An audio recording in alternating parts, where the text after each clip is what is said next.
ఏం తమ్ముడు చూస్తున్నాను. ఆ రోజు కమ్మరాజ్యంలో కడపరెడ్డి టైంలో మాట్లాడాలనుకున్నాం. తర్వాత లక్ష్మీస్ ఎన్టీఆర్ లో మాట్లాడాలనుకున్నాం. కానీ ఇప్పుడు చూస్తున్నాను వ్యూహం ట్రైలర్ చూశాను. ఏం తమాషాగా ఉందా మీకు?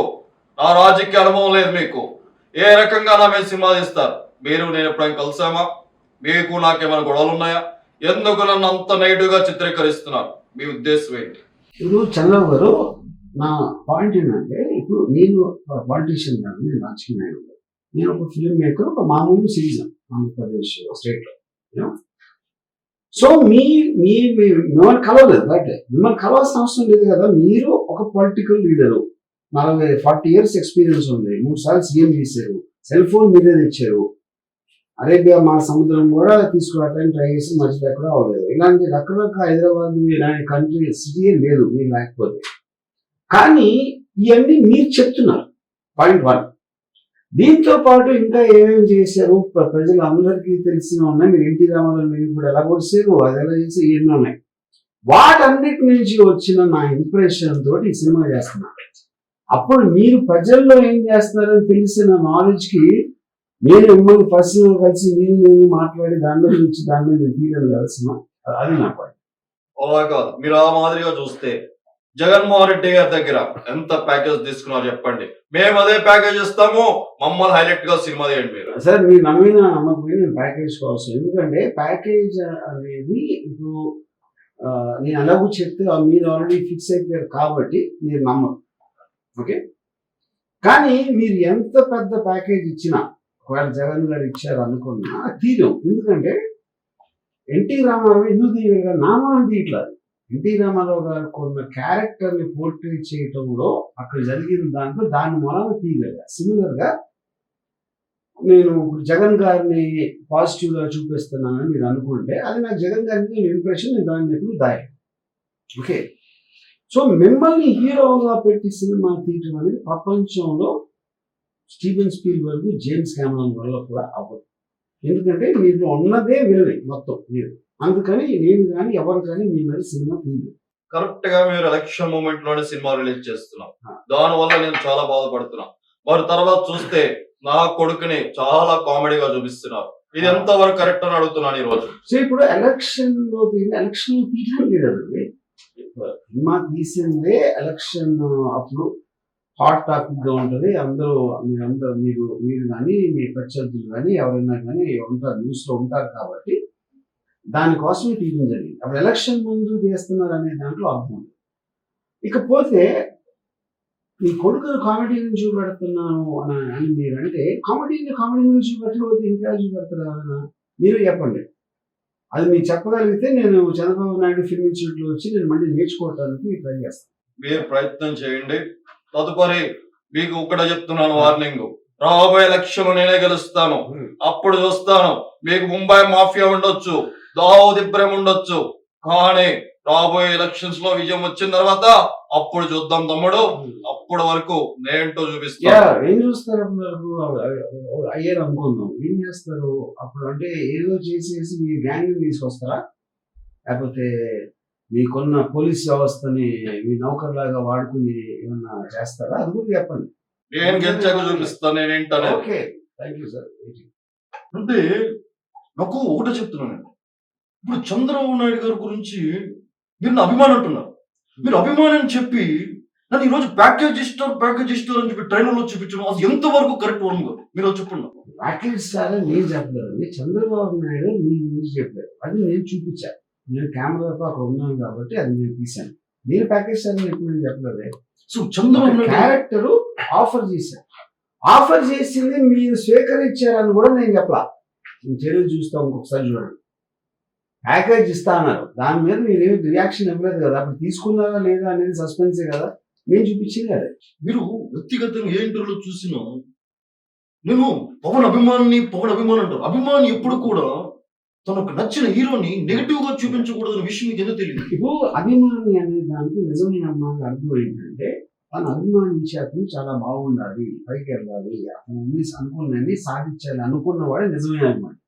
ఊరికని మీ మొహం చూపిస్తే చప్పట్లు కొట్టి బీగమనే కాకుల్లాగా మన మేకలాగా అరిస్తే అదే అభిమానం అని మీరు అనుకుంటే నేనేం చేయలేదు.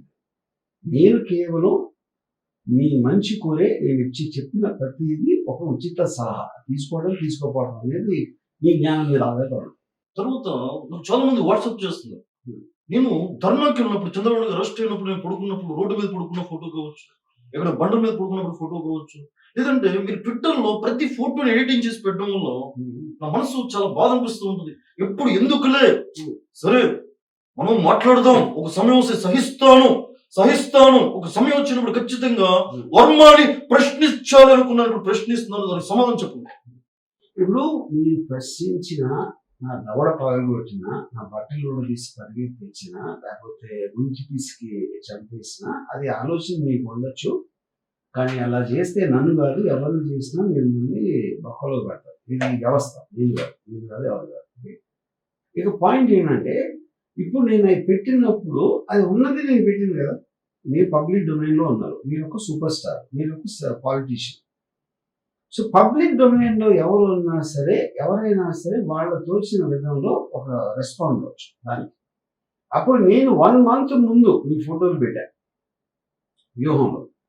మీరు అది చూసి అప్పుడు సిబిఎం గారు అరెస్ట్ అయినప్పుడు నా ఫోటోలు కాపీ కొట్టేది నేను మీ మీద అభియోగం పెడితే ఏం చేస్తాను మీరు? అప్పుడు నా ఫోటోలు నేను తీసిన అదే పోజ్లో అక్కడ మీరు కూర్చుంటే మీరు నా ఫొటోస్కి మీరు వాల్యూట్ ఇస్తున్నారు. మీరు ఆల్రెడీ చేసిన దాన్ని నేను ఇమిటేట్ చేసినప్పుడు మీరు చేయొచ్చు, కానీ నేను చేసిన తర్వాత మీరు పెడితే అప్పుడు ఎవరెవరిని అడగాలి? ఇది ఒకసారి ఆలోచించాం. అంటే మీ వ్యక్తిగతంగా మీరు సమాధానాలు బాగానే చెప్తారు, కానీ రాత్రిపూట అంటే ఏ హీరో మీద చూపించిన విధానం కరెక్ట్. మీరు నన్ను ఎందుకు ఫోకస్ చేస్తారు? అందరికన్నా మీరు ప్రతి హీరో కాబట్టి ఒకటి. నేను 2 మీరు ఒక్కరే పాలిటీషియన్ కాబట్టి. 3వది అడ్డదిడ్డంగా ఏమీ కన్సిస్టెన్సీ లేకుండా మాట్లాడే వ్యక్తి మీరు ఒక్కరే కాబట్టి. దానివల్ల అభిమానులు దాడి చేస్తున్న భయం లేదా మీకు? సార్ మీ అభిమానులు నేను చెప్తాను, అది అయిపోయింది ఇందాక. అది ఎవరెవరైతే ఆ ఫ్రంట్ బెంచ్ లో మీ మీటింగ్ దగ్గర ఉండి కైకి నడుస్తారో వాళ్ళు ఫస్ట్ మీ అమ్మాయి, వాళ్ళ బుర్రలేని వాళ్ళు. మీ అమ్మాయి లేరంటలేదు, కోట్ల మంది ఉన్నారు. మా మదర్ కూడా మీ అభిమాని. వాళ్ళు మీ సినిమాని మిమ్మల్ని అభిమానిస్తారు. మీటింగుల దగ్గరకు వచ్చి అరిసే వాళ్ళ గురించి మీరు క్యారీ అయిపోయి మీ అసలు అభిమాని మీరు దూరం చేసుకున్నారు. దాంట్లో మా మదర్ నేను కూడా ఉన్నాం. వెనుకలో మోడీ గారు ఉన్నారు. ఆ విషయం మీకు తెలియట్లేదు. మోడీ గారు లాంటి వ్యక్తిని నేను ఈరోజు ఎంతగానో నేను ఆయన వెనక నుండి ఇదంతా చేస్తున్నా. అనంత గొప్ప వాళ్ళు ఉన్నప్పుడు కూడా మీరు కొంచెం కూడా భయం లేకుండా నా గురించి నెగిటివ్ ప్రచారం చేస్తున్నారంటే, నేను మళ్ళా చెప్తున్నాను, ఈ 29న సినిమా ఏ రకంగా రిలీజ్ అయ్యిద్దో, ఎలా రిలీజ్ చేస్తారో చూస్తా. ఇది ఒకటి. మీరు నేను మోడీ వెనకాల ఉన్నదన్నారు. నేను ఏ ఫోటో చూసినా మీరు మోడీ వెనకాల ఉన్నారు. మోడీ వెనకాల లేడు. పాయింట్ 1 అది అక్కడ రాంగ్ ఇన్ఫర్మేషన్. సెకండ్ పాయింట్, ఇది చేస్తా అది చేస్తా మీరు చెప్తానే ఉన్నారు. ఎవరినో బట్టలు ఇప్పిస్తా, లేకపోతే చొడి చేస్తా, చంపేస్తా అని మీరు పొద్దున్న లెగిస్తే పదబ్బాలు పలుకుతూనే ఉంటారు. అది ఎంతవరకు ఒక్కటి కూడా దాని నుంచి రాలేదు. సో అలాంటప్పుడు అందులో భాగంగానే ఇది కూడా నేను ఒక empty vessels make lot of noise అని ఇంగ్లీష్లో ఒక సామెత ఉంది. అది ఒక్కసారి మీరు 2 లక్షల పుస్తకాలు చదివారు కాబట్టి ఆ పర్టికులర్ ఫేస్ అర్థం ఏంటో ఒకసారి అర్థం చేసుకోండి. అంటే ఈ సినిమా ట్రైలర్ చూస్తున్నప్పుడు ఏదో అన్నయ్య నేను నిజంగా మాట్లాడుకున్నట్టు, అన్నయ్య నాకేదో సలహా ఇస్తే అన్నయ్య మాట వినకుండా నేను వెనక్కి వెళ్ళిపోయి మీరు చూసినట్టుగా ఈ ట్రైలర్ లో ఎందుకు అన్నయ్య ఇన్వాల్వ్మెంట్ చేయాల్సి వచ్చింది?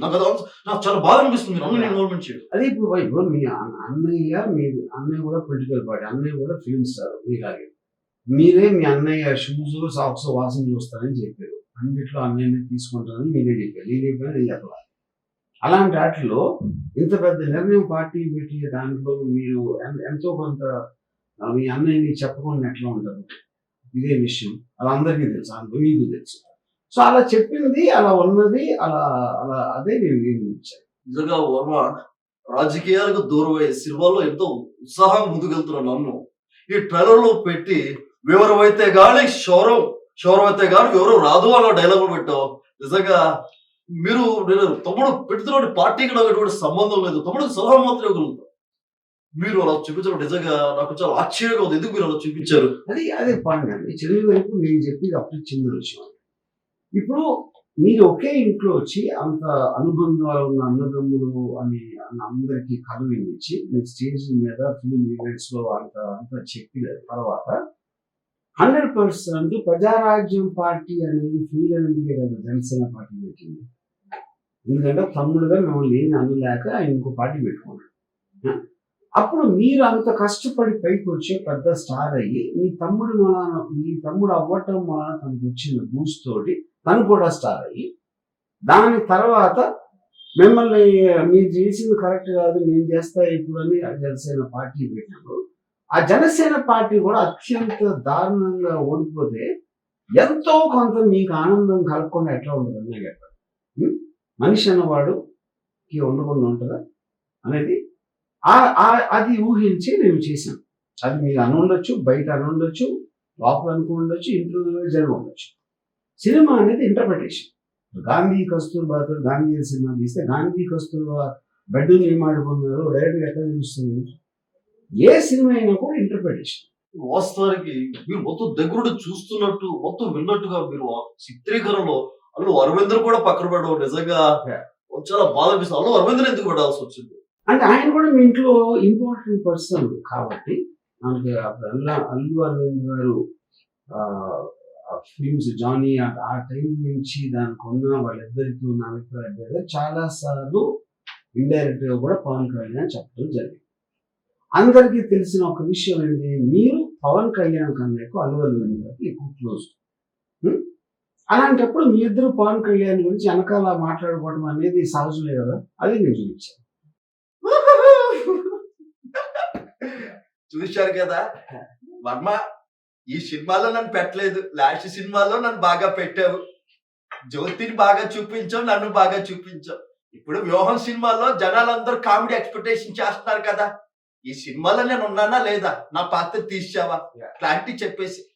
అందుకని మీకన్నా బెటర్ కామెడియన్ లొకేషన్ ఒక కొత్త యాక్టర్ అంటే అందుకని ఈ సినిమాలో మీ క్యారెక్టర్ పెట్టాల. అంటే లోకేష్ అంటే పప్పు అంటారు, అతనేనా? మీకు తెలుసు కదా, అందుకని మీరే చేపిస్తారు కదా. అంటే మీరు ఏం చెప్పరు అంటే ఈ సినిమాలో నేను లేను. 191 దేశాలు తిరిగాను. ఈ ఎలక్షన్ లో కూడా నేను క్యాంపెయిన్ చేయబోతాను నెక్స్ట్ ఏపీలో. మీరు నన్ను పెట్టాలి కదా, పెడితే కదా అక్కడ జనాలు చూసి కామెడీ చూసేది. ఎందుకు పెట్టలేదు? నేను అదే చెప్తున్నాను, సినిమాలో కామెడీ అనేది ఇంపార్టెంట్, కానీ మీకన్నా బెటర్ కామెడియన్ నాకు దొరికారు కాబట్టి ఈ సినిమాలో మిమ్మల్ని పెట్టలేదు. కానీ అతి త్వరలో వేరే సినిమా తీయబోతున్నా, దాంట్లో మీరే మెయిన్ హీరో. ఆ బయోగ్రఫీ తీయాలని ఎప్పటి నుంచో అడుగుతున్నా. వ్యూహం తర్వాత మళ్ళీ శబ్దం తీసేస్తున్నారు. నా శబ్దాల గురించి ఎప్పుడు తీస్తారని అడుగుతున్నాను. మీరు మాట్లాడుతున్నారు, మీరు నెక్స్ట్ టైం ఎప్పుడు అన్ని చోట్ల ఎలక్షన్ పోటీ చేస్తారో ఏ సంవత్సరం ఎప్పుడైనా అయితే ఆ రోజున ఉట్టి మీరు ఒక్కరే ఉంటారు, ఏకపాత్ర మీ మీద వస్తుంది సార్. తప్పకుండా కావాలంటే జ్యోతి కూడా యాక్ట్ చేస్తుంది, మంచి జ్యోతి యాక్టింగ్. ఇప్పుడు చాలా మంది మొన్న కమరాజ్యంలో కడప రెడ్డిలు తీశారు, అందులో నా క్యారెక్టర్ అన్ని క్యారెక్టర్ కంటే బాగా హైలైట్ అయింది. జనాలు కూడా వ్యూహం 29 రిలీజ్ అవుతుంది కదా, ఆ కమెడియన్ తో పాటు లోకేష్ అనే పాత్రతో పాటు పాల్ పాత్ర కూడా పెట్టుంటే బాగుండేదని జనాల ఎక్స్పెక్టేషన్. పాటలను పెట్టారు ఆ సినిమాలో. జనాలు ఎక్స్పెక్ట్ చేస్తున్నారని మీరు అనుకుంటున్నారండి. ఎందుకంటే మీకు వచ్చిన చోట ఓట్ల నంబర్ చూస్తేనే అలాంటి క్రౌడ్ జనాలు అని ఎవరు అందరండి. లక్షల్లో ఉంటే జనాలు అంటారు. 2000, 3000 ఓట్లు వచ్చిన మీరు జనాల ఎక్స్పెక్టేషన్ అంటే ఆ జనాల కామెడీయా మీరు కామెడీ అన్నమాట. సర్వే జన సుఖినో భవంతు, సర్వజనులు సంతోషంగా ఉండాలని నాన్నగారు ఆశీస్సులతో ఈ రోజు పార్టీని స్థాపించి ఎంతో విజయవంతంగా ముందుకెళ్తున్న సమయంలో వర్మ, అటు నా అల్లుడిని అలాగే బావగారిని నేను ప్రతిసారి నీతో చర్చించాలనుకున్నా. కలిసినప్పుడు బాగానే మాట్లాడతాం, కానీ కరెక్ట్ గా ప్రతి ఎలక్షన్ మూమెంట్ లో మొన్న బావగారు జైలుకి వెళ్ళి వయసు పెద్దవైనా ఎన్నో ఇబ్బంది పడి వచ్చాడు. ఇప్పుడు ఈ చిత్రంలో మళ్ళా ఆయన అలా చూపించడం, అల్లుడు అలా చూపించడం, నా పిల్లల బాధపడడం, ఇవన్నీ అవసరమా తెలుగు పరిశ్రమలో? అవసరం కనుక చేశాను కదండి. అది టోటల్ దాంట్లో మీరు చెప్పిన అన్నింటి దాంట్లో నా టార్గెట్ ఎందుకు తీసాను అన్న దాన్ని ఆబ్జెక్టివ్స్ రీచ్ అవ్వడానికి నేను చేసింది. మీరేమో అంత పెద్ద కుటుంబంలో ఎన్టీ రామారావు గారి కొడుకు మీరు చేసి అక్కడ ఆ టైంలో మీరు మీ ఓన్ ఫాదర్కి మీరు వెన్నుపోటు పొడిసిన వాళ్ళతో మీరు చేరి అవన్నీ చేసి దాని తర్వాత అన్ని సంవత్సరాలు అయ్యాక మీరు ఆహా ఛానల్లో దానికి జస్టిఫికేషన్ ఇవ్వడానికి కూడా మీరు సీరియల్గా ట్రై చేస్తే, నా ఉద్దేశంలో మార్వలిస్టిక్గా మాట్లాడితే రియలిస్టిక్గా కాకుండా అది మీరు ఇంకా పెద్ద వెనుకబడి పొడిచారు సీరియల్ గా కన్నా ఎక్కువ మీ ఫాదర్ అని నా ఉద్దేశం. అంటే తెలుగు చలనచిత్ర పరిశ్రమలో ఎంతో మంది ఉన్నారు, అందరి మీద తీయకుండా కేవలం అంటే ఒక బాలకృష్ణ ఉన్నారు అనే భయం లేదా మీకు? నాకు ఎవరి మీద భయం లేదండి. నేనంటే నేను కూడా భయపడ్డాను. దాని తర్వాత నాకు తెలియదు అది. సో పాయింట్ అది ఇప్పుడు నేను మీకు సినిమా తీయను, మీరు నాకు చేయరు, నాకు అది లేదు. ఇంకా పర్సనల్ గా నేను ఒక సిటిజన్ గా నా ఒపీనియన్ చెప్తున్నాను సినిమా. కేవలం ఎందుకు బావగారిని మాత్రమే టార్గెట్ చేయాల్సినటువంటి పరిస్థితి, చాలా రాజకీయ నాయకులు ఉన్నారు, ఎన్నో ఉన్నాయి. నేను కూడా పార్టీలో కీలకమైనటువంటి వ్యక్తిగా ఉన్నాను. అలాగే ఆయన అల్లుడు పాదయాత్ర చేస్తున్నాను. ఈ వ్యూహం ట్రైలర్ లో మొత్తం అల్లుడు జంతుకులు తిన్నట్టుగా అది చిత్రీకరించడం, తర్వాత బావగారిని అన్ని ఎందుకు ఈ తెలుగు పరిశ్రమ అంటేనే మన ఇద్దరం ఒక అన్న తమ్ముళ్ళలాగా కళామతని బిడ్డలాగా ఉండాలి. ఏ డైరెక్టర్ చేయని పని కేవలం మీరు మాత్రమే చేస్తున్నారంటే అది తెలుగు సినీ పరిశ్రమలో ఎంతవరకు సమన్వయం? ఇప్పుడు మీరే పవన్ కళ్యాణ్ గారికి వచ్చే వాళ్ళు ఆగా జన్మ అంటారు మీరే. లేదా బ్రెడ్ వేరు బ్రీడ్ వేరు అని మీరే అంటారు. సెగ్రిగేషన్ చేసినంత ఫస్ట్ మీరు ఫస్ట్ ఆఫ్ ఆల్. దాని తర్వాత తెలుగు ఇండస్ట్రీ అంతా కళామ తల్లి అంటే మీరే పాయింట్ 1.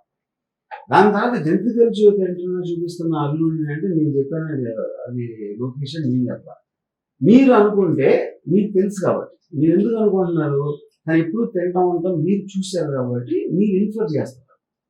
అప్పుడు అది మిమ్మల్ని మీరు ప్రశ్నించుకోవాల్సిన ప్రశ్న నన్ను అడగటం కాదు. చివరిగా సూటి ప్రశ్న, ఎందుకు చంద్రబాబు అంటే ఇష్టం లేదు, ఎందుకు జగన్మోహన్ రెడ్డి అంటే మాత్రం ఇష్టం? ఎందుకు మీరు జగన్మోహన్ రెడ్డికి మిగతా ఇప్పటికీ చాలా చిత్రాలు లక్ష్మీ ఎన్టీఆర్ ఆ సమయంలో కూడా చాలా ఆవేశపడినటువంటి సందర్భం, మరలా ఇప్పుడు ఇది ఎందుకు దీనికి క్లియర్ ఆన్సర్ అండి. December 29th మీరు ఏదైనా మీ చాలా విలువైన సమయంలో 2 గంటలు కేటాయించి వ్యూహం సినిమా చూస్తే మీకు క్లియర్ కట్ సమాధానం చేస్తాను. సరే, నేను కూడా పెద్ద బడా నిర్మాతనే, ఉదయం నేనే ఒక ఎన్టీఆర్ ఆర్ట్స్ తరపు నుంచి మీకు ఇస్తాను. నాన్నగారి మీద ఒక అద్భుతమైన బయోపిక్ తీయండి.